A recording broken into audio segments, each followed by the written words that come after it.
আমার তো মানে এমন মুশকিল হয় যে আমি যেসব কথা বলি একটু লৌকিক শব্দ ব্যবহার করে ফেলি, ফলত অনেকে আছেন যারা আমাকে খুব গালাগাল দেন, কিন্তু আমি খুব প্রিয়ত্বের সম্বন্ধে ভগবানের সঙ্গে চলি, ফলত আমার সমস্যা সেইখানে। ছোটোবেলা থেকে এমনভাবেই বৈষ্ণব ভাবনার মধ্যে মানুষ হয়েছি যাতে প্রিয়ত্বের সম্বন্ধটা একেবারে গেড়ে গেছে। ফলত আমাকে নৃসিংহকে, এই নৃসিংহদেবকে যাকে আমরা বর্ণনা করতে যাচ্ছি, এত ভয়ঙ্কর রূপ, কিন্তু স্বপক্ষ পক্ষপাতহীন। কীরকম মানুষ একটা, যে নিজের লোকের জন্যে তার এত পক্ষপাত, তাই না? আমাকে এসব কথা অনেকে জিজ্ঞাসা করেন যে ভগবানের পক্ষপাত। হ্যাঁ, ভগবানের পক্ষপাত হয়। তিনি যখন নরবিগ্রহে থাকেন তখন তো হাজারবার পক্ষপাত হয়, আর সেরকম বিগ্রহে না থাকলেও তার পক্ষপাত হয়, কারণ তাকেও তো বাঁচতে হবে। সাঙ্গপাঙ্গ যারা আছে তাদের যদি তিনি একটু না দেখেন, তাদের দোষ তো তিনি ক্ষমা না করেন, তাহলে তারা ভেঙে যাবে। তো এই পলিটিক্যাল পার্টি যেরকম সেই রকমই ব্যাপার। হ্যাঁ, তাঁরও তো দলবল আছে, ক্লাউড আছে। হ্যাঁ, এসব না থাকলে পরে তিনি বা ভগবান হবেন কি করে, তাই না? তো কিছু কিছু লোকের ওপরে তার ওই রকম পক্ষপাত থাকে। এইরকম পক্ষপাত রামচন্দ্রের মধ্যে দেখবেন। লোকে আমাকে বলে, হ্যাঁ রামচন্দ্র একেবারে জাস্ট মানুষ একেবারে। হ্যাঁ, কিন্তু খেয়াল করে দেখুন, কৃত্তিবাসী রামায়ণে কিষ্কিন্ধা কাণ্ডে, আমি কৃত্তিবাসী রামায়ণের কথা বলছি, তিনি তো সবচেয়ে ভালো বুঝেছেন যে কি হলো শেষ পর্যন্ত। রামায়ণে যাই থাকুক, আমরা যারা সাধারণ মানুষ তারা কি বুঝেছি? কৃত্তিবাস যখন তার বালি বধ হয়ে গেল, বালিকে তো রামচন্দ্র আড়াল থেকে মারলেন, তিনি দেখতেও পেলেন না যে কে তাকে মারল। সুগ্রীবের সঙ্গে লড়াই চলছে, লাস্টে কৃত্তিবাস ভণিতা করছেন। ভণিতা ব্যাপারটা যে আমার তো মনে হয় ভণিতা নিয়েই একদিন বলা উচিত। ভণিতা যে যারা মহাজন পদ লিখেছেন তাদের যে ভণিতা, সে ভণিতার মধ্যে অদ্ভুত দেখবেন পক্ষপাত থাকে। কারণ কৃষ্ণের বিপক্ষে এবং সপক্ষে সখীরা আছেন, রাধারানীর সখী, কিন্তু তাদের মধ্যে এক দল আছেন তারা একটু কৃষ্ণের পক্ষে চলেন। ভাবুন, রাধারানীর সখী, তারা সবসময় রাধার চিন্তা করবেন, তার মধ্যে গুটি কয়েক আছে তারা একটু কৃষ্ণের দিকে ঝোল টেনে কথা বলেন। আবার ললিতা টলিতা যারা আছেন তারা ও কৃষ্ণ কৃষ্ণ কেয়ারই করেন না। হ্যাঁ, তা একবার রাধার পক্ষপাতী তারা।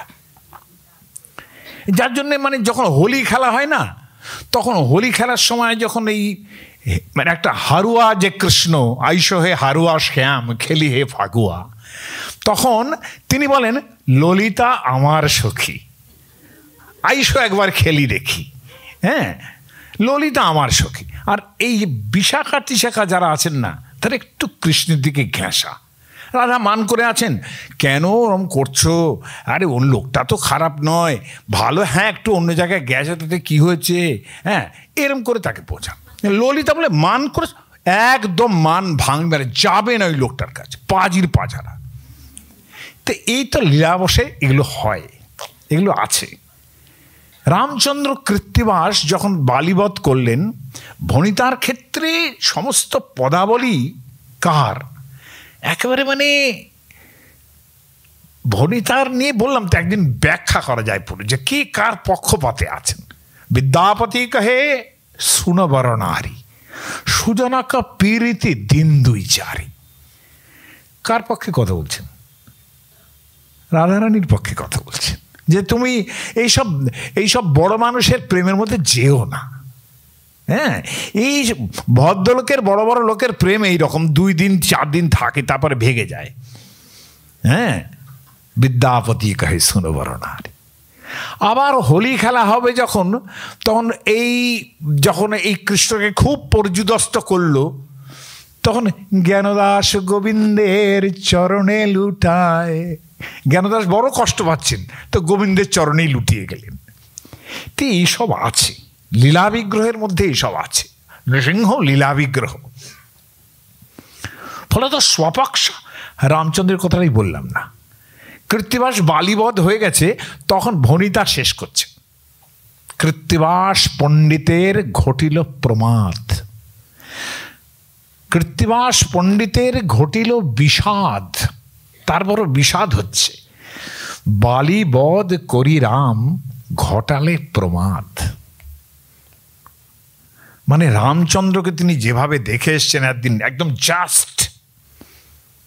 Justice, always equal in justice.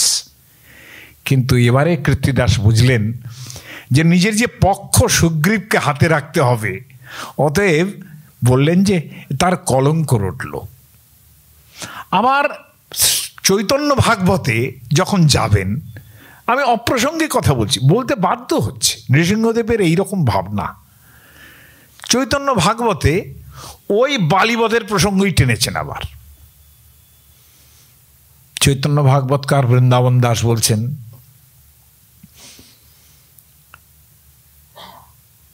যে অকর্তব্য করে প্রভু সেবকে রাখিতে।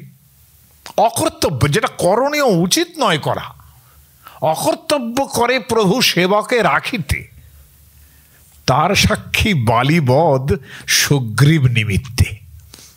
ভাবুন তাহলে স্বপক্ষ পক্ষপাতেন শ্রীধর স্বামী তার আরাধ্য বিগ্রহ ছিলেন নৃসিংহদেব, ভাগবতের টিকাকার। তিনি যখন নৃসিংহদেবের কথা লিখছেন, তিনি লিখছেন স্বপক্ষ পক্ষপাতেন পরপক্ষ বিদারণম। নিজের লোককে রাখতে গিয়ে, নিজের পক্ষের লোক তাদের বাঁচাতে গিয়ে পরপক্ষ বিদারণম, পর মানে কিন্তু শত্রুও হয়। হ্যাঁ, তাহলে এই যে পরপক্ষ অর্থাৎ শত্রুপক্ষের বিদারণ করলেন তিনি। নৃসিংহম অদ্ভুতং বন্দে, সেই অদ্ভুত নৃসিংহকে আমি কথা দিলাম, অদ্ভুত নিয়েও একটা এপিসোড করতে হবে, কারণ তা না হলে অদ্ভুতকে বোঝা যাবে না। অদ্ভুতকে নিয়ে আমি বসে আছি যে সামনের একদিনই হয়তো অদ্ভুত নিয়ে একটা কথা বলবো, হয়তো সামনের দিনই, কেননা নৃসিংহম অদ্ভুতং বন্দে আজকে হবে না। নৃসিংহম অদ্ভুতং বন্দে পরমানন্দ বিগ্রহম। কিভাবে দেখছেন তাকে? পরমানন্দ বিগ্রহ। যাই হোক, আমরা ছিলাম এই জায়গায় যে হিরণ্যকশিপু তাকে সব উপদেশ দিচ্ছেন। ষণ্ড, অমার্ক, এরা দুজনও হতে পারেন, একজনও হতে পারেন, শুক্রাচার্যের ছেলে নাকি। তা শুক্রাচার্যের ছেলে, তারা উপদেশ দেওয়ার পরে সেটা এমনই দাঁড়ালো যে সে উপদেশের কাজ হলো না। একদিন পরীক্ষা নিলেন, সেখানে পরীক্ষা নেওয়ার সময় সার কথা কী শিখেছ? শ্রবণং কীর্তনাঙ্গ বিষ্ণু, আগের দিন শুনিয়েছি আপনাদের। এখন এইবার কি হবে? এবার যখন শুনলেন যে এই সমস্ত জিনিসগুলো এইরকমভাবে চলছে, ষণ্ডামার্কের কাছে চলছে, শিক্ষা শেষ হচ্ছে না, প্রহ্লাদও শেষ হচ্ছেন না। হ্যাঁ, এই অবস্থায় তিনি ঠিক করলেন যে ষণ্ডামার্ককে বলছেন, অর্থাৎ প্রহ্লাদের গুরু যিনি, তাদের বলছেন হিরণ্যকশিপু, এই সময়ে বহু সাধু উক্ত। আমি অনেক সাধু ভদ্র কথা, ভালো কথা একে শুনিয়েছি যে তুমি লেখাপড়া করো, রাজ শাসনের উপযুক্ত হও, অসুরকুলের উপযুক্ত হও, দৈত্যদের উপযুক্ত হও, অনেক শিখিয়েছি। আমার এই ভালো কথাগুলো ও শোনেনি।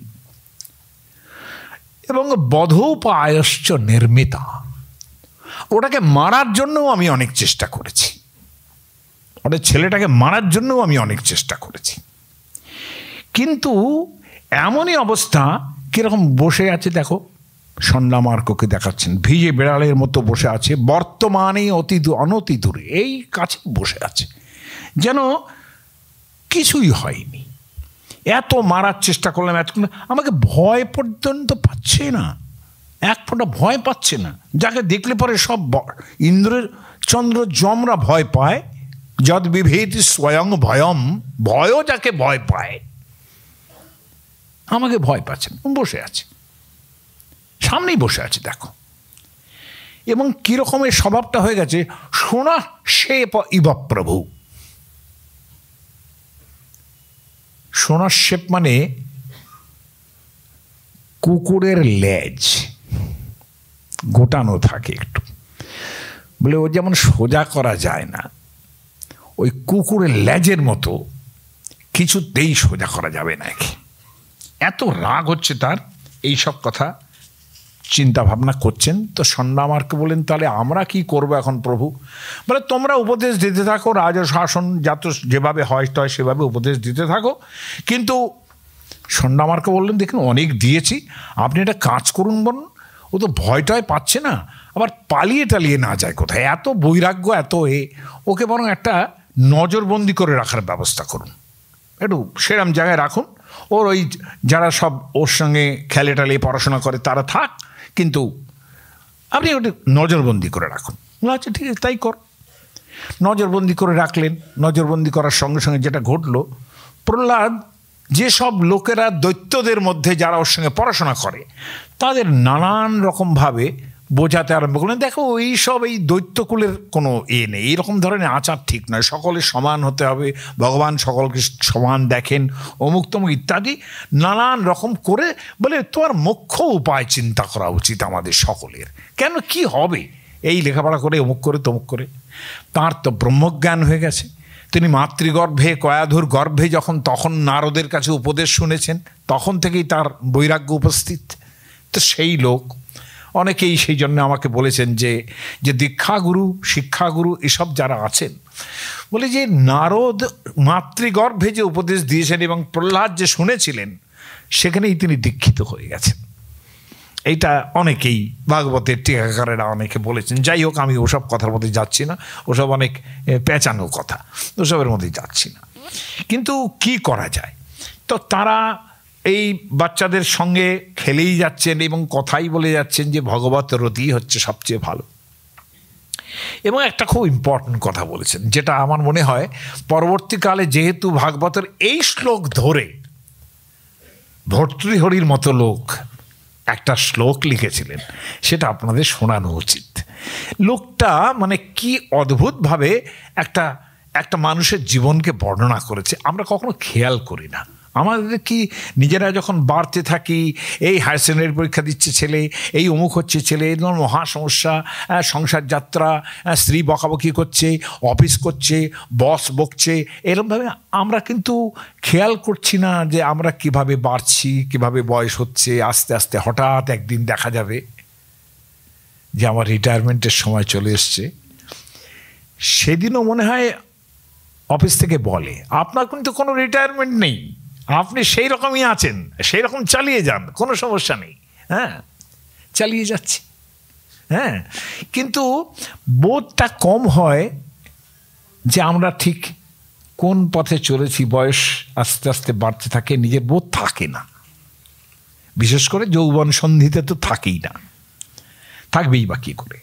প্রহ্লাদ সেটাকে যেভাবে বলেছেন, আমি বলবো যে ভর্তৃহরির শ্লোকটা তারই একটা বিমর্শ মাত্র, আলোচনা মাত্র, একই রকমভাবে তৈরি করেছেন। বলছেন পুংসাং মানে সমস্ত মানুষের, পুরুষের আয়ুর বর্ষশতম নৃণাং পরিমিতম, প্রত্যেকের আমাদের 100 বছর আয়ু ধরে নেওয়া যাক। কেননা বেদ আশীর্বাদ করেছেন, বিবাহকালে আপনারা প্রত্যেকে মন্ত্র পড়েছেন।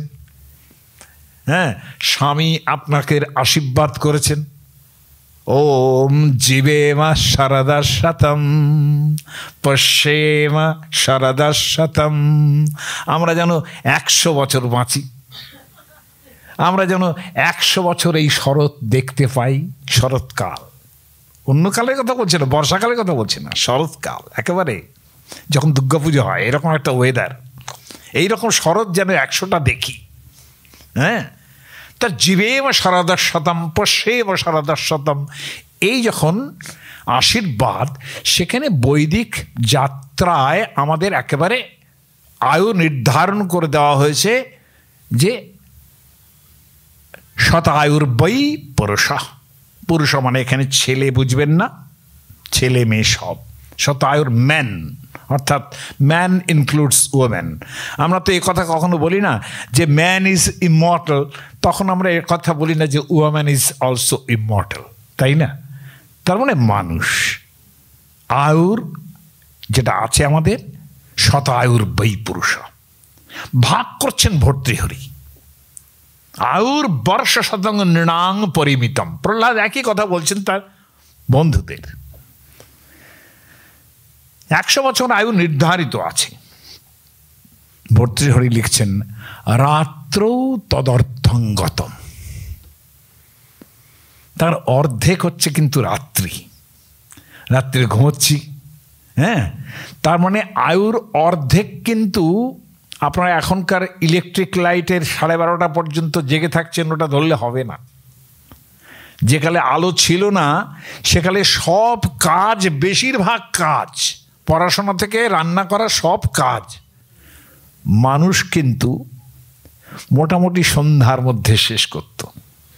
সন্ধ্যা হলে যে প্রদীপ জ্বলত এই পর্যন্ত, যাতে যতটুকু কাজ আর বাকি আছে করে নেওয়া যায়।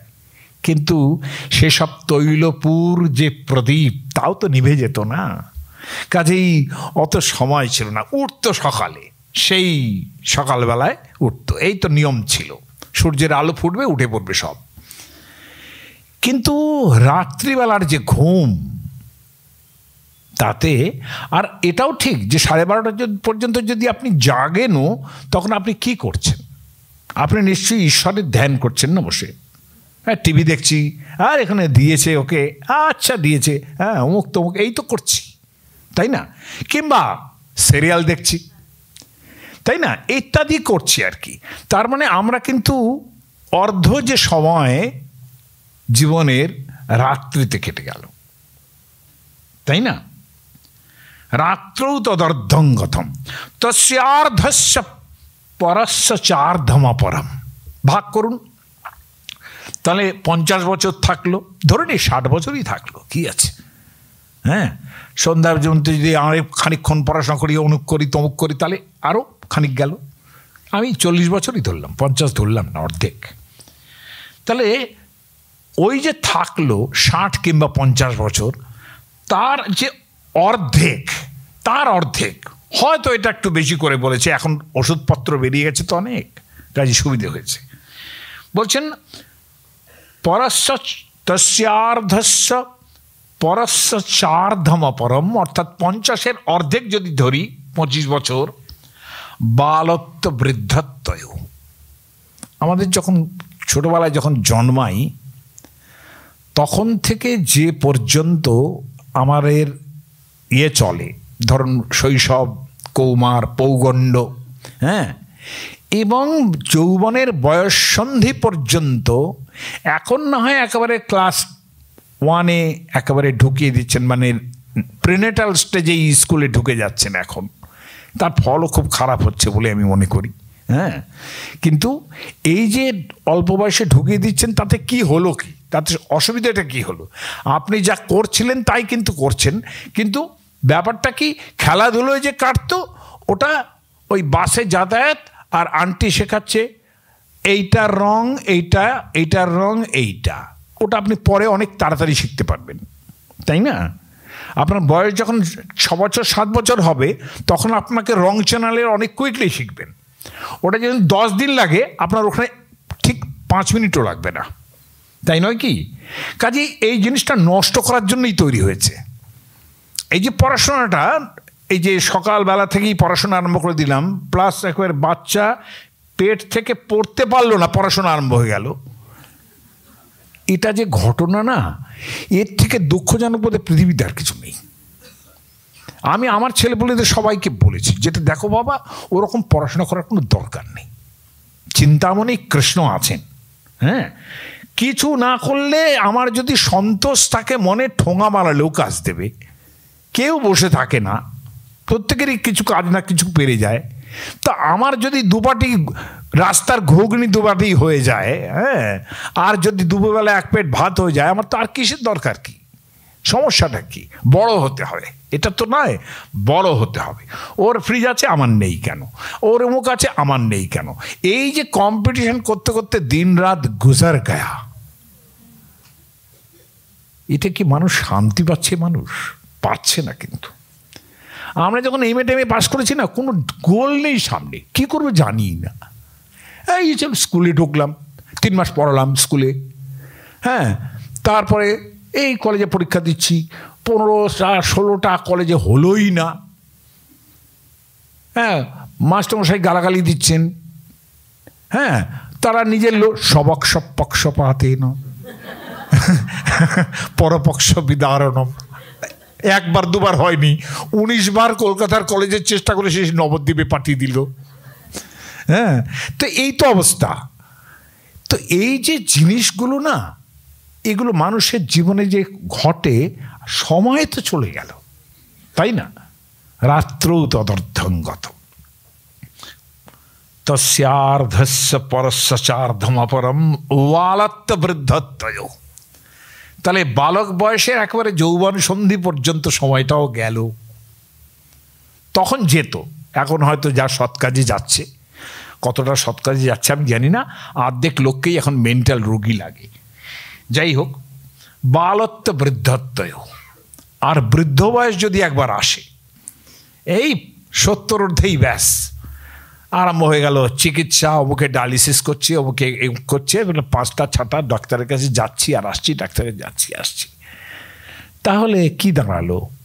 যদি ওনার ধরে নিয়েছেন বরং ভালো যে 80 বছর পর্যন্ত, প্রহ্লাদ ধরেছেন যে 80 বছর পর্যন্ত যদি মানুষ বাঁচে আর 20 বছর। এখন তো তা হয় না, মানুষ এখন 100 বছর বাঁচে না প্রায়ই।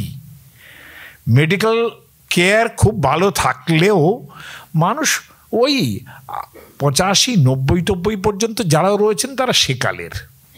কিন্তু আধুনিক কালে যারা জন্মেছেন, আপনি জেনে রাখুন তারা কোনোভাবে 80 বছর বাঁচবে না। তাদের যা টেনশন আর স্ট্রেস, তাই না? বলে দিলাম আপনাদের পরিষ্কার, এত স্ট্রেস, এত স্ট্রেস, ছোট্ট ছোট্ট ফ্যামিলি স্ট্রেসেই মরে যাচ্ছে সব। তাহলে বড়টা কি দাঁড়ালো? তাহলে এই যে অকাল বৃদ্ধত্ব চলে আসে মানুষের মধ্যে, সময় তো চলে গেল। বাকি থাকে কিন্তু সার্থক প্রয়োগ করার জন্য 25 ইয়ার্স ম্যাক্সিমাম। আপনি যদি ধরেন 10 to 30 ইয়ার্স, যে সময় আপনি কাজ করছেন যা কিছু। প্রহ্লাদ এইটা বোঝালেন যে তাহলে আমরা কেন শুধু শুধু বুড়ো বয়সে ঠাকুরের ধ্যান না করে এখন থেকেই করি না, কি সমস্যা? প্রহ্লাদের কথা, অনেক কথা বলেছেন সেখানে, হিসাব বলতে গেলে 2-3টে শ্লোকে এক একটা দিন চলে যাবে।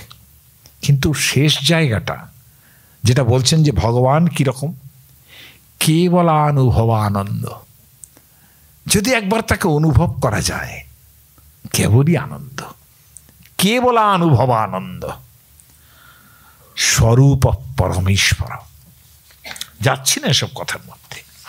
আমার সমস্যা ছিল যে আমি আজকের নাটক করব বলে ঠিক ছিল, সেই নাটক থেকেও সরে এসেছি। কেন?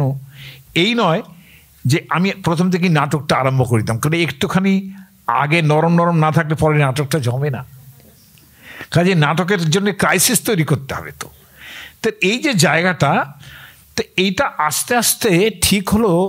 যা অবস্থা দেখলেন হিরণ্যকশিপু, কোপাবেশ চলত গাত্র, এইসব খবর তিনি শুনলেন যে ওর বন্ধুদের সঙ্গে এইসব আলোচনা চলছে। পুত্রাঙ্গ হন্তং মনোদধে, তিনি ঠিক করবেন মারব। খুব রেগে গেলেন এবং সেই প্রহ্লাদ ভিজে বেড়ালার মতোই বসে আছেন, হাত জোর করা, কি বলতে চান বলুন। হ্যাঁ, তাতে হিরণ্যকশিপুর আরও রাগ হচ্ছে। এটা খুবই সত্য কথা। একজন খুব ঝগড়া করছে, আপনি যদি ঝগড়া না করেন না, সে দেখবেন আরও রেগে যাবে। আপনি যদি কথায় কথায় উত্তর না দেন, সে চুপ করে আছে কারণ উত্তর দাও, মানে এত রেগে যাবে সে যে আপনি চুপ করে থাকলে কিন্তু আপনাকে চুপ থাকতে দেবে না, কারণ তার রাগ হয়েছে। ফলত এই যে ঝগড়ার মজা, সেটাও হিরণ্যকশিপু পাচ্ছেন না। এই করবো সেই করবো বলছেন, প্রহ্লাদ বসে আছে, মারো, এই আর কি। তো প্রহ্লাদ তার মধ্যে আবার বললেন একবার যে আপনি এই অসুর ভাব ত্যাগ করুন, সকলের প্রতি সমদৃষ্টি দিন, সমস্ত ভগবান সমদর্শী করুন। বক্তং তং মর্তু কামোষী, বোঝাই যাচ্ছে তোমার মরার ইচ্ছে হয়ে গেছে। জ্যোতিমাত্রং বিকথসে, প্রচুর বড় বড় কথা বলছো, অনেকক্ষণ ধরে শুনছি। আর হ্যাঁ, তো মমূর্ষণাং হি মন্দাত্মং ননুর সুর বিক্লবাকির। যারা মরার সময় এসে যায় না, তাদের কথাবার্তা ঠিক থাকে না, ডেলিরিয়াম তৈরি হয়, উল্টো পাল্টা বকে। তুমি সেই উল্টো পাল্টা বকছো, মরার সময় হয়ে গেছে তোমার। যস্তয়া মন্দভাগ্যক্ত মদন্য জগদীশ্বর। তুমি যে মন্দ ভাগ্য, এত ভাগ্যটাই খারাপ তোমার যে আমি ছাড়াও আরো ঈশ্বর আছেন, এটা যে তুমি বলছো। ঈশ্বর বুঝতে পারছেন তো? ঈশ্বর কাকে বলে? কর্তুম শক্নোতি, যিনি করতে পারেন। তিনি ঠিক করলেন আমি এইরকম করব, করতে পারেন। অকর্তুম শক্নোতি, যেটা ভাবলেন একবার সেটা নাও করতে পারেন, করলেন না। আমার ঠিক হলো যে চাকরি পাবই, ঈশ্বর ভাবলেন, আমারও ভাবলাম চাকরি পাবই, পেলাম না, লাস্টে পেলাম না, হতেই তো পারে। তাহলে কর্তুম, সাধারণ কথায় ম্যান প্রপোজেস গড ডিসপোজেস। তাহলে কি কর্তুম শক্নোতি, অকর্তুম শক্নোতি, অন্যথা কর্তুম শক্নোতি। এইটা হচ্ছে সবচেয়ে মজার জায়গা। তিনি অন্যরকমভাবেও করতে পারেন, যেভাবে করার কথা ছিল সেভাবে করলেন না, আর একভাবে করলেন। সেটা ভালো হোক মন্দ হোক, তাই না? এরকমভাবেও করা যেতে পারে। এই হচ্ছে ঈশ্বরের লক্ষণ। হিরণ্যকশিপু মনে করেন তিনি করতে পারেন, না করতে পারেন, অন্যরকমও করতে পারেন। তুমি যে আমাকে বলছো যে মদন্য জগদীশ্বর, আমি ছাড়াও জগতের প্রভু আরেকজন আছে, কোয়াসো, সে কোথায়? यदि स सर्वत्र कस्मात् स्तम्भे न दृश्यते, সর্বত্রই যদি তিনি থাকেন তাহলে এই স্তম্ভের মধ্যে তাকে দেখা যাচ্ছে না কেন? সোহম বিকথ্যমানস্য শিরকায়াদ হরামিতে, দেখতে যখন পাচ্ছি না তোমার সেই ঈশ্বরকে, অতএব তোমারই গলাটা কাটার চেষ্টা করি, দেখো না কেমন লাগে। আর এটা দেখাও তুমি আমাকে গোপায়তে হরিস্ত্বদ্য, তোমার হরি কোথায় লুকিয়ে আছে একবার আমাকে দেখাও। এই স্তম্ভে তো দেখতে পাচ্ছি না, এখানেও দেখতে পাচ্ছি না, ওখানেও দেখতে পাচ্ছি না। লক্ষণীয় হরি শব্দ, ভগবান শ্রীহরিও যেমন বোঝায়, হরি শব্দে সিংহও বোঝায়। হরি শব্দের আরও অনেক অর্থ আছে। এইসব ভোলা ময়রার ব্যাপার হবে, দাশরথী রায়ের ব্যাপার হবে। হ্যাঁ, হরির উপরে হরি, হরি শোভা পায়, হরিকে দেখিয়া হরি হরিতে লুকায়, ইত্যাদি ইত্যাদি। এবং দুরুক্তৈর মুহুরর্তয়ন রুষা সুতং মহাভাগবতং মহাসুর। আমি শ্লোকগুলো উচ্চারণ করছি, এত ভালো না। খর্গং প্রগৃহ্যোত পতিত বরাসনা, হাতে খর্গ নিয়ে স্তম্ভং ততারাতি বলম সমষ্টিনা। হাতে খর্গ আছে, খর্গ ব্যবহার করলেন না, একটা মুষ্টির আঘাত করলেন সেই স্তম্ভে। তদৈব তস্মিন নিনাদোতি ভীষণ, ভাগবতের শ্লোক উচ্চারণ করছি। তদৈব তস্মিন নিনাদোতি ভূষণ, ভয়ঙ্কর শব্দ হলো বভূব ইয়েনাণ্ড কটাহম স্ফুটম, যেন ব্রহ্মাণ্ড ফেটে গেল, এইরকম একটা শব্দ হলো। ইয়ং বৈ সধিষ্ণুপগতং ত্বজাদয় শ্রুত্বা সধামা ত্বয়মঙ্গমেনিরে। সকলেই তার দিকে তটস্থ, দেবতারা থেকে আরম্ভ করে সকলে।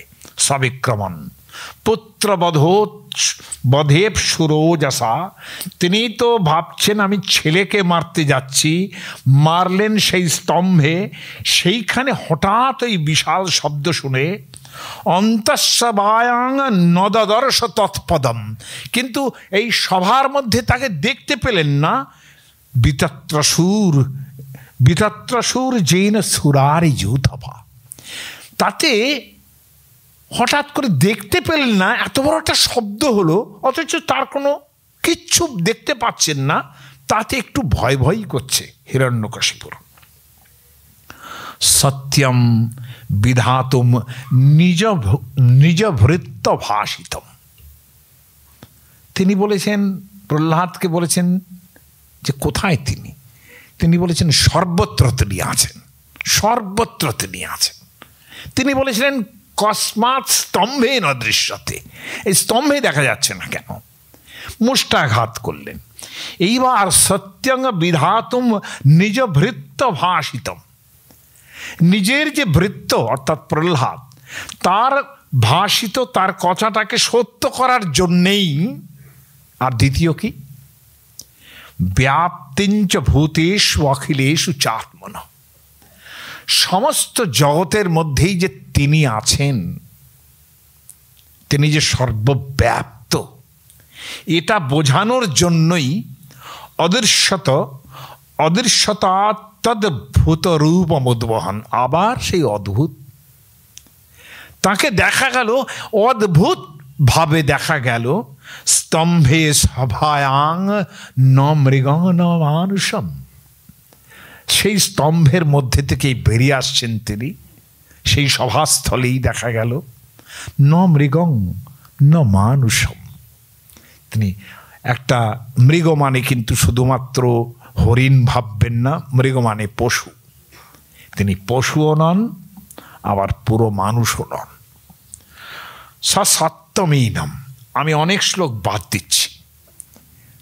হিরণ্যকশিপু দেখছেন এবার। সত্যমেনম, সত্য মানে একটা প্রাণী, সত্ত্ব। আমরা সত্য কথাটা ব্যবহার করি, মহৎ সত্য মানুষ বলি আমরা। অল্প সত্য মানে যার বেশি প্রাণ শক্তি নেই, তাই না? এসব শব্দ ব্যবহার করি, কিন্তু সত্য মানে কিন্তু প্রাণী, অর্থাৎ যার ভেতরে প্রাণ আছে। সত্যমেনং পরিতো বিপশ্যম, হিরণ্যকশিপু সব জায়গাতেই তাকে দেখতে পাচ্ছেন। স্তম্ভস্য মধ্যাৎ অনুনির্জিহানম, সেই স্তম্ভের মধ্যে থেকে বেরিয়ে আসলেন বটে, কিন্তু সর্বত্র তাকেই দেখতে পাচ্ছেন এবার।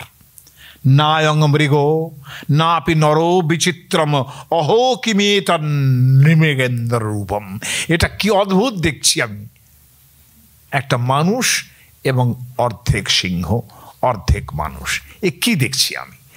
কিন্তু সেটা সর্বত্র দেখতে আরম্ভ করেছেন। মিমাং সমানস্য সমর্থিত গ্রত নৃসিংহরূপস্তদলং ভয়ানকম, এই পুরোটাই নৃসিংহের সেই বর্ণনা, তার যে ভীষণ রূপের বর্ণনা। হ্যাঁ, একটা অন্তত শোনাই।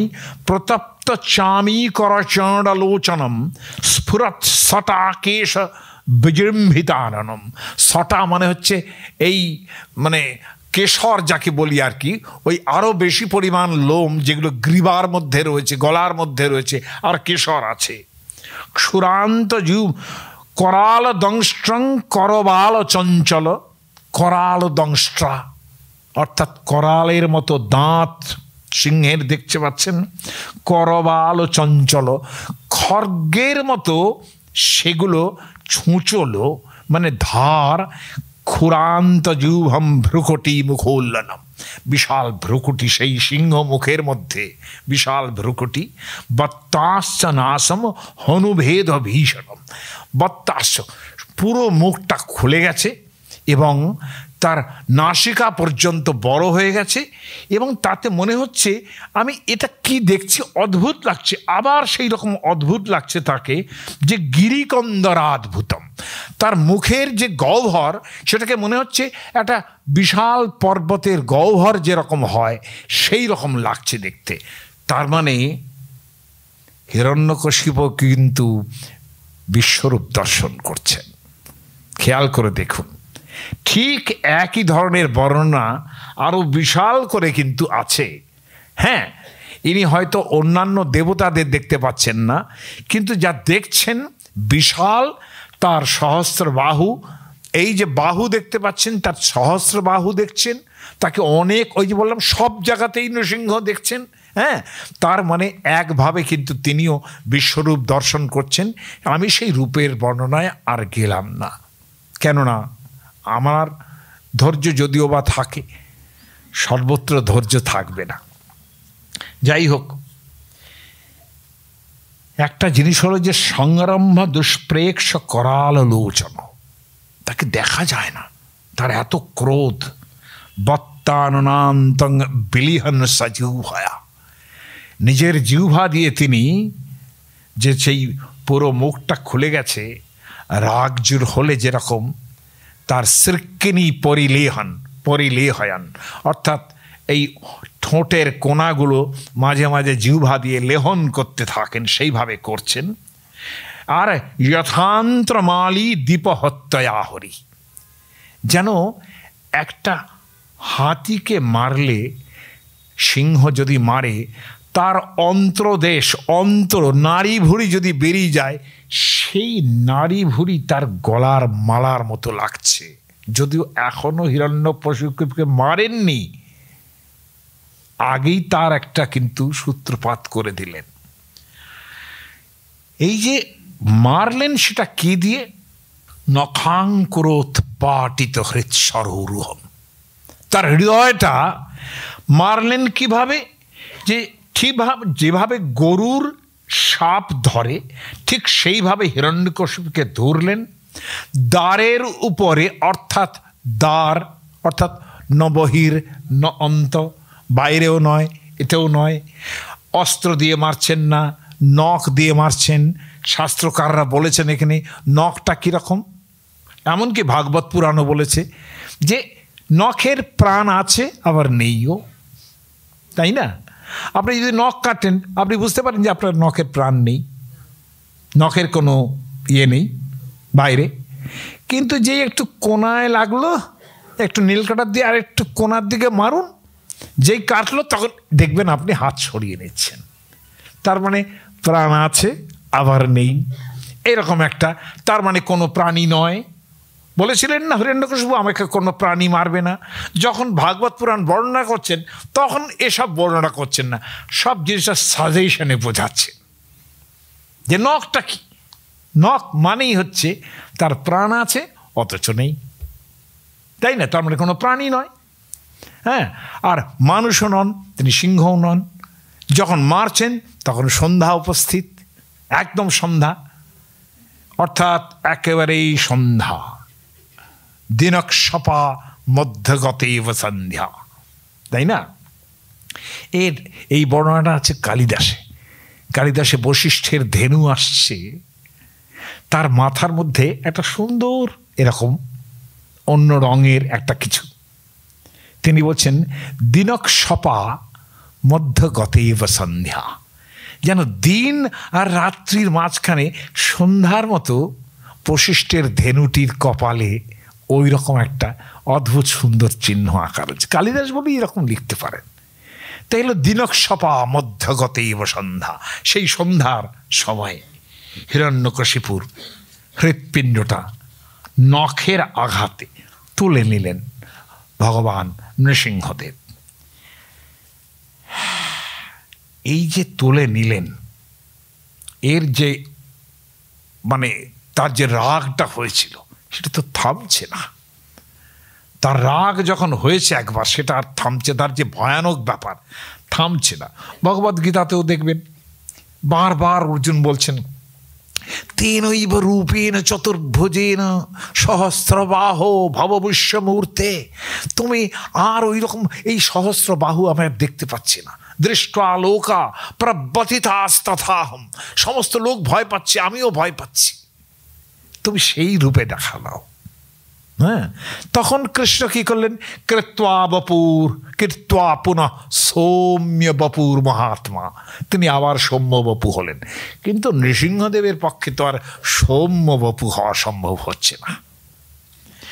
তাকে এবার শান্ত করার জন্যে সমস্ত দেবতারা স্তব করছেন, প্রচুর দেবতারা। ভাগবত পুরাণে সেই স্তব বিদ্যাধর কিন্নর পর্যন্ত গেছে, কিছুই হলো না। এমনকি ব্রহ্মার ভাবনাতে শ্রী অর্থাৎ লক্ষ্মী নেমে এলেন ভুঁইয়ে, একেবারে মাটিতে নেমে এলেন। নেমে এসে নৃসিংহকে ওই রকম দেখে, কীরকম দেখলেন?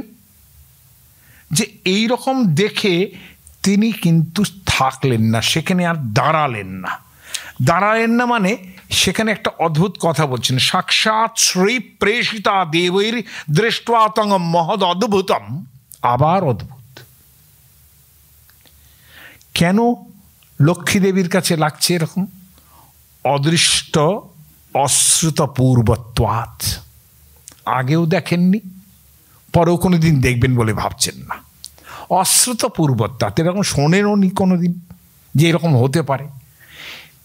সা নোপে আয় শঙ্কিতা, তিনি এত শঙ্কিত হলেন যে কাছাকাছি গেলেন না, ওই কাছে স্টপ টপ করা নয়, তিনি আগেই ভেগে গেলেন যাকে বলে। এবার প্রহ্লাদ তিনি স্তব আরম্ভ করলেন। সেই স্তবের মধ্যেও যেসব কথা আছে, এক একটা স্তবের বাক্য আমি যদি পড়তে যাই ভাগবত পুরাণে, হ্যাঁ, সেটা এতই সুন্দর, এতই তাত্ত্বিক যে অনেক সময় লেগে যাবে। কিন্তু তিনি যেটা নাটকীয়ভাবে বললেন, না হং বিভেমি, আমি একটুও ভয় পাচ্ছি না আপনাকে। অজিত মানে যাকে জয় করা যায় না, অজিত, অনেকের নাম থাকেন অজিত, মানে তাকে জয় করা যায় না। না হং বিভেম্যজিত তে অতি অতি ভয়ানকস্য, আপনি যে এত ভয়ানক, আমি ভয় পাচ্ছি না। জিহ্বার্ক নেত্র ভ্রুকুটি রবসোগ্র দংষ্ট্রাত, এই জিহ্বা, এই ভ্রুকুটি, ভয় পাচ্ছি না। আন্ত্রাস্রজ, একটা নারী ভুরির মালা আপনার গলায় পড়ে ফেলেছেন, এই হিরণ্যকশিপুর একেবারে হৃৎপিণ্ড বিদারণ করে পেট ছিঁড়ে দিয়ে আপনি করেছেন সেটা, তাও আমি ভয় পাচ্ছি না। কেন ভয় না পাওয়ার এইটি কারণ যে আপনি ভয়ানক নন, আপনি রূপ ধারণ করেছেন মাত্র, আমি জানি আপনি ভয়ানক নন। ক্বাহম রজপ্রভব ঈশ তমোধিকেস্মিন, আর অনেক তত্ত্ব কথা বলছেন। লাস্ট, জন্মের পিত শিরসি পদ্ম কর প্রসাদ, প্রহ্লাদ যেই প্রণাম করেছেন তাকে, নৃসিংহদেব তার সেই মনুষ্য হস্ত, হাতগুলি কিন্তু সিংহের নয়, হাতগুলো কিন্তু যদি বা সিংহ হস্ত হলেও সেটা প্রহ্লাদের কাছে একদম মানুষের মতো, হ্যাঁ, সেই সিংহ যে নখাঙ্কুর তৎসত্ত্বেও। আর সে কীরকম নখাঙ্কুর? ওই যে বললাম, যার প্রাণও নেই আবার প্রাণ আছে। এই যে নখাঙ্কুর, তার তো প্রাণ আছে, যার জন্যে ধনিকার আনন্দবর্ধন, আপনারা তার নাম শুনেছেন জানি না, আমাদের একেবারে যারা রসশাস্ত্র পড়েন তার শেষ জায়গা হচ্ছে আনন্দবর্ধন, যিনি ধন্যালোক লিখেছেন। ধন্যালোকের প্রথম আরম্ভ হচ্ছে স্বেচ্ছা কেশরিণ স্বচ্ছ স্বচ্ছায়াসিতেন্দব, উচ্চারণ করতেই বেশ দমক লাগে। স্বচ্ছায়া আয়াসিতে, আয়াসিত ইন্দব, ইন্দু মানে চাঁদ। স্বেচ্ছা কেশরিণ স্বচ্ছ, যিনি স্বেচ্ছায় কেশরী হয়েছেন, মানে সিংহ হয়েছেন। স্বেচ্ছা কেশরিণ স্বচ্ছ, তার যে নখাঙ্কুরগুলি স্বচ্ছ, সেটা এতটাই স্বচ্ছ যে স্বচ্ছায়া আয়াসিতেন্দব, তার ছায়ায় চাঁদের জ্যোৎস্নাও মলিন হয়ে যায়। ভাবুন একবার, আমরা ছোটবেলায় সেই অলঙ্কার পড়তে গিয়ে পড়েছিলাম না, যে কে বলে শারদ শশী সে মুখের তুলা, পদ নখে পরে তার আছে কতগুলা। একটা খেয়াল করে দেখবেন, প্রত্যেকেরই আঙুলের মধ্যে একদম গোড়ায় এই জায়গাগুলোয় একটা অর্ধচন্দ্র থাকে, তাই না? সেইটার সঙ্গে তুলনা করছেন, চাঁদের সঙ্গে তুলনা করছেন নখকে, ভাবা যায়, তাই না? স্বেচ্ছা কেশরেণ স্বচ্ছ স্বচ্ছায়া আশরিতেন্দব, স্বচ্ছায়ার দ্বারা আয়াসিত হচ্ছে, কষ্ট পাচ্ছে ইন্দু, ইন্দুগণ, চাঁদেরা। ত্রায়ন্তাঙ্গব মধুরিপ প্রপন্নার্তিচ্ছিদ নখা। সেই নখগুলি আপনাদের রক্ষা করুন, যেটা সেই মধুরিপুর নখ। কিরকম নখ? প্রপন্নার্তিচ্ছিদ নখা। যারা তার আশ্রয় নেয় তাদের আরতি ছেদন করেন যে সেই নখ, সেই নখ আপনাদের রক্ষা করুক। এ আমার মহা কবিদের কায়দা। এই বলার কায়দাই আলাদা। কখনো নখের কথা বলেছেন, কখনো চুলের কথা বলেছেন, কখনো নামই করেননি, কখনো নামই করেননি। একজন লিখছেন স্মৃতাপি, একজন রসশাস্ত্রকার, তিনি কৃষ্ণ ভক্ত। তিনি বলছেন স্মৃতাপি তরুণাতপম স্বেচ্ছয়া হরন্তি নৃণাম। স্মৃতাপি তরুণাতপম স্বেচ্ছয়া হরন্তি নৃণাম। যিনি তরুণ আতপ, আতপ মানে জানেন? রোদ, রোদ। যার জন্যে আতপ চাল তো রোদে শুকোয়, ওই জন্য আতপ চাল বলে, এমনি এমনি বলে না, ওটা রোদে শুকোয়। এবং ধান সেদ্ধ করেছি, সেই ধান সেদ্ধ হয় না, সেই জন্য ওটা আতপ চাল। স্মৃতাপি তরুণ আতপম, বেশ রোদ, তরুণ আতপ মানে খুব বেশ ভালো গরম লাগছে, স্মরণ করা মাত্রই, অর্থাৎ আমাদের ভেতরে যে অনন্ত কষ্ট, অনন্ত যন্ত্রণা, যেগুলো সূর্যের তাপের মতো দগ্ধ করে, স্মরণ করা মাত্রই যেটা চলে যায়। স্বেচ্ছয়া হরন্তে নৃণাং, মানুষের সেটা তিনি হরণ করে নেন। অভঙ্গুর তনুত্তসাম বলয়িতা শতৈর বিদ্যুতাম। অভঙ্গুর তনুত্তসাম বলয়িতা শতৈর বিদ্যুতাম। শত শত বিদ্যুৎ তার চারদিকে ঘিরে আছে, বিদ্যুৎ। এবং সেই বিদ্যুৎ কিরকম? তাদের গায়ের রংটা ওই বিদ্যুতের মতো। অভঙ্গুর তনুত্তিসাম, তিট মানে ওই অর্থাৎ আলোর ছটা। অভঙ্গুর, যা ভাঙে না, নষ্ট হয় না, সেই রকম গায়ের ছটা, এত সুন্দর তাদের গায়ের রং, এবং সেটা বিদ্যুতের মতো। সেই বিদ্যুৎ চারদিকে ঘিরে রয়েছে। কে তিনি? কলিন্দ গিরিনন্দিনী তটসুরদ্রুমাবলম্বিনী মদীয় মতিচুম্বিনী ভবতু কাপি কাদম্বিনী। সেই কোনো কাদম্বিনী, কোনো এক মেঘ, হ্যাঁ, আমার বুদ্ধিকে চুম্বন করুন।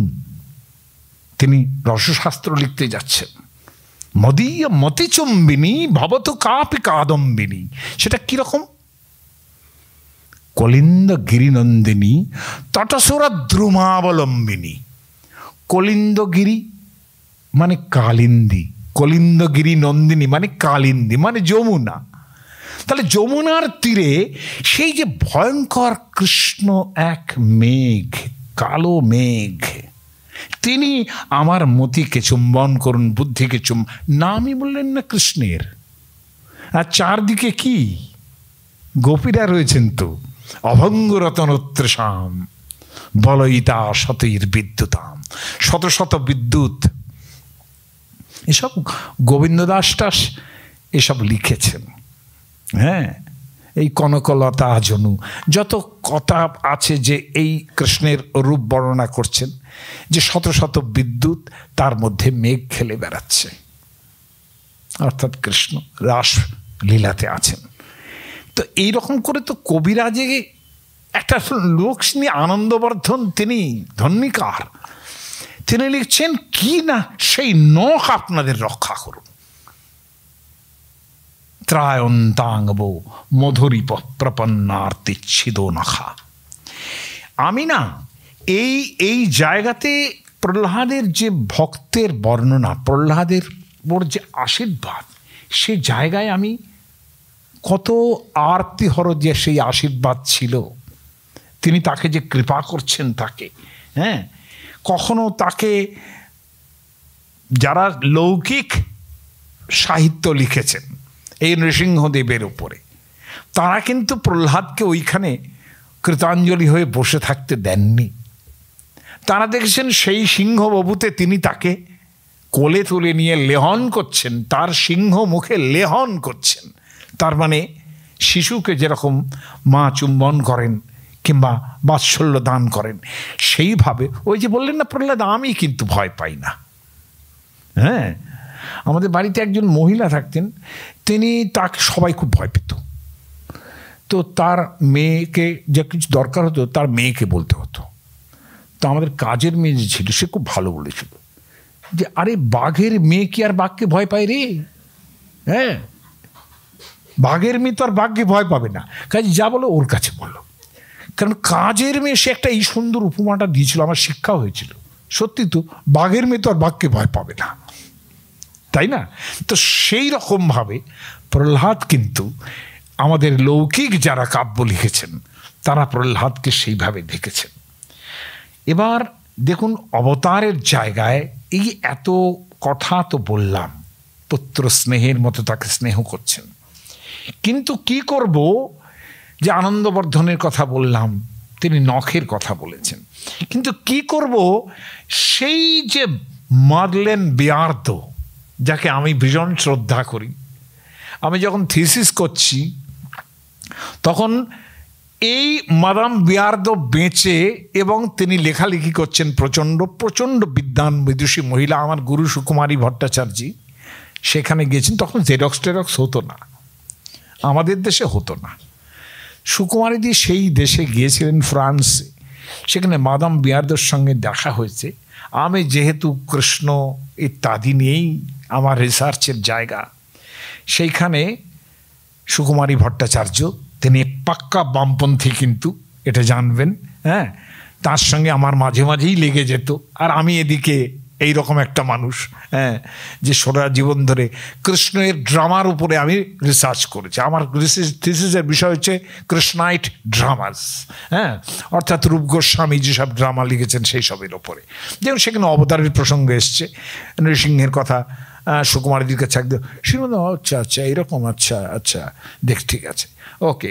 উনি তো এসব বামপন্থী মানুষ, আর পাক্কা বামপন্থী, নৃসিংহদেবের এইরকম হচ্ছে, ও তোমাদের সব মিথোলজি তো, এগুলো হয় নানান রকম, সব জায়গায় আছে, এরকম গিলগ্যামেশে আছে, ওদিকে যাও প্রভাবে ডায়নোসিস আছে, দেখো না কত রকম মিথোলজি। ঠিক আছে, আমার ভরপুর যে আনন্দ হচ্ছে সেটা উনি বুঝতে পারছেন না। যাই হোক, তো উনি মাদাম বিয়ার্দর কাছে দেখা হয়েছে। উনি মাদাম বিয়ার্দটা, আমি একটা পেপার করেছি, নিয়ে যাও তুমি, ফ্রেঞ্চে লেখা। কিসের ওপরে করেছেন? বলে নৃসিংহদেবের ওপরে। নৃসিংহদেবের, আমার ছাত্র একটা, তার নামও আবার নৃসিংহ, জানেন? বলে ও হাউ নাইস, নৃসিংহ নাম, সে নৃসিংহের উপরে। বলে হ্যাঁ আচ্ছা, থিসিস করছে, তুমি এই লেখাটা নিয়ে যাও, ওকে দিও। তখনকার দিনের মাস্টারমশাইরা কী ছিলেন সেটা ভাবুন। হ্যাঁ, তিনি একখানা লিখেছিলেন নানা মিথ ঘেঁটে, নরসিংহ মিথ আকুল্ট, মানে এই মিথের পেছনে যে কাল্ট সেটা বোঝাচ্ছেন আর কি, এই ফ্রেঞ্চ ভাষায় এই নাম। সেই অসামান্য প্রবন্ধটা যে তিনি লিখলেন, তার আগে জানতেই পারতাম না যে তিনি প্রথম বললেন যে এই নৃসিংহদেবের মধ্যে, আমরা ভারতবর্ষীয়রা তো বলতে পারতাম, পারিনি, কিন্তু তিনি কতটা পড়াশোনা করেছেন, একজন ফ্রেঞ্চ মহিলা, তিনি বলছেন যে ঈশ্বরের যে প্রাইমারি মোটিভ অবতার গ্রহণের, অর্থাৎ ওই যদা যদা হি ধর্মস্য গ্লানির্ভবতি ভারত ইত্যাদি, it has been denied first by Nrisimha incarnation. কেন? বলে এই হচ্ছে প্রথম যার একটা আল্টেরিয়ার মোটিভ আছে, অর্থাৎ তার নিজেরও প্রয়োজন আছে। নিজের প্রয়োজনটা কি? স্বভক্ত পক্ষপাতহীন পরপক্ষ বিদারণ, ভগবান যে ভক্তবৎসল, তিনি যে তার ভক্তকে ভালোবাসেন, সেটাও তো তাকে না দেখিয়ে উপায় নেই। বিশ্বাস করব কেন যে তিনি তার ভক্তকে ভালোবাসেন? বলছেন এইটা তার আল্টেরিয়ার মোটিভ, মানে হি ইজ এনজয়িং হিমসেলফ। কেন? আমি এটা বুদ্ধদেব গুহকে বলেছিলাম। বুদ্ধদেব গুহ, এই আমেরিকা থেকে ঘুরে এলাম রে, কি বাজে জায়গা রে, এখানে চপলার মাকে বললে পারে চপলার মা চা করো, তো চপলার মা চা করে নিত। ওখানে কোনো চপলার মা নেই, আমি নিজেই চপলার মা, নিজেই রান্না করছি, নিজেই বাসন মাজছি। কী রে বাবা, এসব কী জায়গা? আপনারা বুদ্ধদেব গুহকে দেখেছেন কিনা জানি না, রাজপুত্রের মতো চেহারা ছিল। হ্যাঁ, উপন্যাস যাই লিখুন, সে আপনারা পছন্দ করুন না করুন অন্য কথা, কিন্তু মানুষটি খুব ভালো ছিলেন। তো বুদ্ধদেব গুহ এটা বলেছেন যে কিসের যায় আমেরিকা, জীবনে যাবি না, বাজে জায়গা। হ্যাঁ, যাবি মেজাজ দেখিয়ে চলে আসবি, ঠিক আছে, তুই সাহিত্যিক দেখিয়ে টেকিয়ে চলে আয়। হ্যাঁ, কিন্তু খবরদার ওদের খপ্পরে পড়বি না যে বাজে বাজে গিয়ে 1 মাস থাকলাম, এসব করিসটা যেন। বলে হ্যাঁ, কোনো এখানে আসতে পারে, কি মজা, এদিকে চপলার মা, ওদিকে ফটিক, কোনো সমস্যা নেই। হ্যাঁ, রান্না করছি, যা লাগছে এনে দিচ্ছে, কোনো সমস্যা নেই, যাচ্ছি আসছি, কোনো সমস্যা নেই। আর ওখানে গিয়ে সারাদিন কাজ করছি, কিরে কি জায়গা রে। আনলাম ঠিক। পরে আমি আমেরিকাতে গিয়ে বুঝেছি যে সে কতটা সত্য কথা উনি বলেছিলেন, তাই না? আরে ভাত রান্না করছে, তার ধোঁয়া বেরোচ্ছে, পুলিশ চলে এসছে।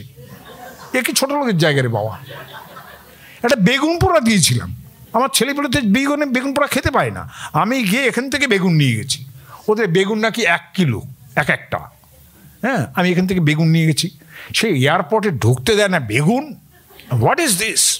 হ্যাঁ, মানে ওরা অত ছোট বেগুন দেখিনি, তাই না?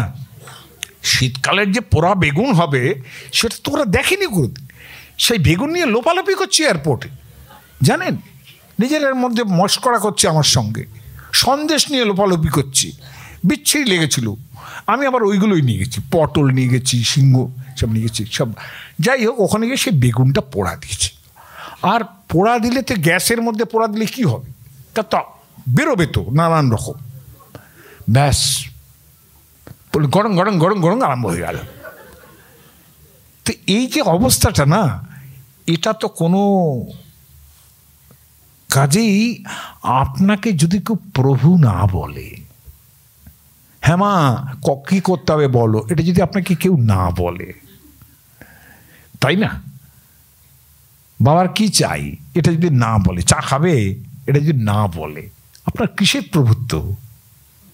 আপনি তো প্রভুত্ব এনজয় করছেন না, তাই নয় কি? তাহলে ভগবান হ্যাজ দ্যাট আল্টেরিয়ার মোটিভ যে আমি যে প্রভু সেটা আস্বাদন করার জন্য তার একটা ভক্ত চাই, তাই না? তা না হলে কে তাকে পৌঁছে? তো এই যে আল্টেরিয়ার মোটিভ, মাদাম বিয়ার্দ বললেন যে এইটা প্রথম আরম্ভ, যে তিনি নিজেকে নিজে আস্বাদন করছেন। আর একটা জিনিস আমার এখানে বলার থাকে, যেটা না বলে পারি না। ভগবৎ সত্তা মাদাম বিয়ার্দন মতো ফরাসিনী পর্যন্ত বুঝেছিলেন, সেই দিন আমার শ্রদ্ধা বেড়ে গিয়েছিল ওনার উপরে। সুকুমারদি সেই লেখাটা এনে আমাকে দিয়েছিলেন, আমি এলিয়াস ফরাসি থেকে ট্রান্সলেশন করিয়েছিলাম।